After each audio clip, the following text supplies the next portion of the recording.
So today we are going to be reacting to ESPN's latest mock draft, and we're going to be mainly focusing on the top 10 picks because this is where it kind of gets interesting. Because again, past the top 10 picks, this is one of those weird drafts where there's probably a lot of good players in this draft, but it's a little bit different. Like, I remember the draft I covered the most was 2024.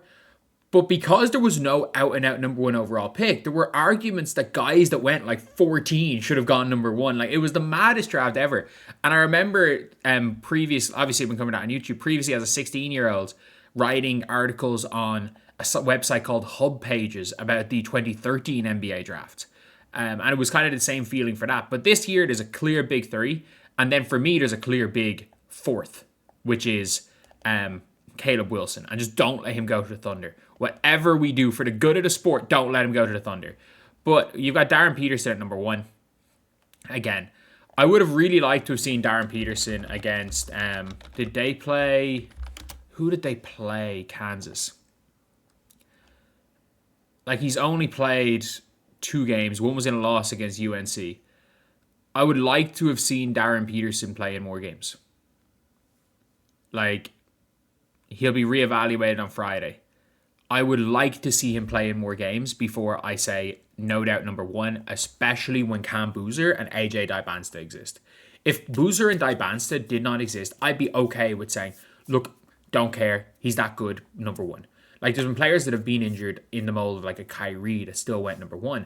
But then there's been players that were projected number one and for whatever reason didn't play much in college, like a James Wiseman, that just didn't pan out. So as good as Darryn Peterson is, I'd like to see him play more before I go and say, yeah, no doubt about it, he's the number one pick. But obviously he was exceptional when he played. Dybansta, okay, so they have Dybansta going up in the draft, up to number 2, and I don't mind Dybansta at number 2. I really don't. I think in general, Dybansta is a really good pickup for anybody. If he goes to the Wizards, they've got Sarr, they've got Keyshawn George. They've got... I don't really have that much else, if we're being honest. Like CJ McCollum. But like, this team's absolutely terrible. But who knows? Maybe if they go to AP and spend 200k, it could help them. But I don't know. I kind of like... Ironically for... I kind of like... Cam Boozer to the Wizards specifically, even though I think Dybansta might go number 1. If I'm the Wizards, I'm banking on number 1 because they need Darryn Peterson. But yeah, Cam Boozer to the Utah Jazz. Cam Boozer's been real good. Like, he's been... A lot of people kind of written him off. He's like... He has no flaws. I think he's going to be much better than his dad. And that's... To be fair... I don't know if he's going to be better than his dad. Like, if he projects to be much better than his dad, and his dad was a 2-time All-Star and was on the Redeem team. So, like, he looks like he's going to be a serious player. Nate Ament at 4. I mean, okay. In fairness, like, you do... I still prefer Caleb Wilson over him, but cool. Like 20 points and 9 boards and 4 assists. Tennessee are looking pretty good. The Pacers are going to be in a position to draft him. Imagine if the Pelicans just didn't fuck up those trades and could have got him. As well as this pick. Imagine being able to get Ament and Caleb Wilson. The Hawks getting Caleb Wilson. Like, I'm telling you, the Hawks managing to get him. What does that mean for Onyeka Okongwu? I don't know. But like the Atlanta Hawks aren't even that bad. Like, you've got a whole bunch of players where it's like Risa Shea is Risa Shea. You know what you're getting with Risa Shea. They've already traded DeAndre Hunter. Trae Young is going to be Trae Young. But I just really like Caleb Wilson. I mean, it's something. Like, I understand people are when it comes to Caleb Wilson, are going to be kind of lower, maybe lower on him, or maybe I'm just too high on him, but I really like the guy. Mikal Brown Jr. I really like Mikal Brown playing for Team USA. I think he got robbed of MVP this year. And he got robbed of MVP in the World Cup. I think it was a very obvious MVP for him. I don't think Dybansta was as good, and I think Dybansta won MVP purely on name alone. That being said, I kind of like him as the sixth pick. I do kind of like him as this pick. I like if you can get a player like this. Sacramento don't really have a lead guard after losing De'Aaron Fox. Like, I think he could be really good. I think he could be really good. And if you're getting him at 6, it's not bad at all. You've got Chris Sinak Jr. going to the Charlotte Hornets. And in fairness, Houston are good, averaging 10.8, 9 points per game. Houston are good. I haven't watched much Houston. I'm not going to lie. I have not watched much of them. I like Koa Pete. I like Koa Pete on a good team because he's a little... With the thing with Koa Pete is Koa Pete's just really good. Like, we see it now more than ever. We're seeing these players that are just really good at basketball, but maybe don't have the NBA game, just being good. Like, you'll figure it out. It's one of those things where it's like, you'll figure it out. You're good enough at ball that just get to the league and you'll figure out how to make it work. And I think he's going to be one of those guys. I really don't want to see him on the Thunder. Like, if the Thunder don't get Caleb, as long as the Thunder don't get Caleb Wilson and don't get Koa Pete, I'm happy. Koa Pete for Dallas is, look, he's good. He's just really good. So I know he can't shoot. He doesn't fit at all at Dallas, but he'll figure shit out. I think he's going to be a really solid player wherever he goes. I think Dallas might be the worst fit for him, in fairness. The Grizzlies getting Jaden Quantance. And again, like, we need to see how good he is. Because I just don't know. Like, everything I've seen from him is like, we're talking about hypotheticals here. It's like, okay, yeah, he's nearing his debut this season. Played 24 games last year. He was too young to go to college this year, was he? Yeah. So he went reclassified. He did an Amani Bates. He went to college for a year when he was too young. So why did he reclassify? Why would you reclassify? Like, that's the Amani Bates shit. And like, he hasn't been doing, like, he was okay.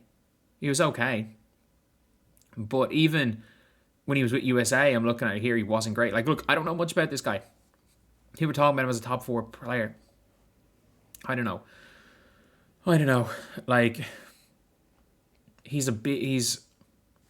maybe he's better than Zach Edey, I guess. But Dame Sarr at 10, really? Like, not that I'm disappointed in Dame Sarr, I just don't think he's that good. I think Caden Bootis is better than Dame Sarr. There's potential, I guess. There's potential. I still can't believe, like, what happened with him in Barcelona? Did Barcelona, like, sue him last year? Kareem Lopez, again, he's playing well in the NBL. In his defense, like, he is playing well in the NBL. 11, he might go up. And Avdalas had 1 game. Avdalas has been the lottery in 1 game. I can see him Jacket Shionis type dropping far. I just don't see how he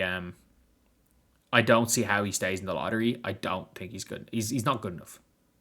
He's not good enough. Like, there are flashes, but I don't think we're going to see enough of him to really go into stay in the lottery, to be honest.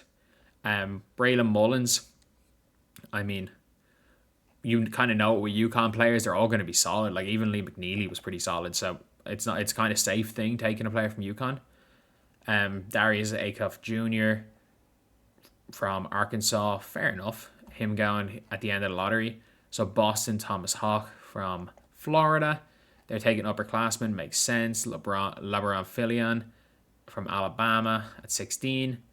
Tunde Yusufu going 17. Like, if you're going to get him at 17, like, we're looking at a guy that is being likened to a VJ Edgecombe in terms of his raw athleticism, his just motor.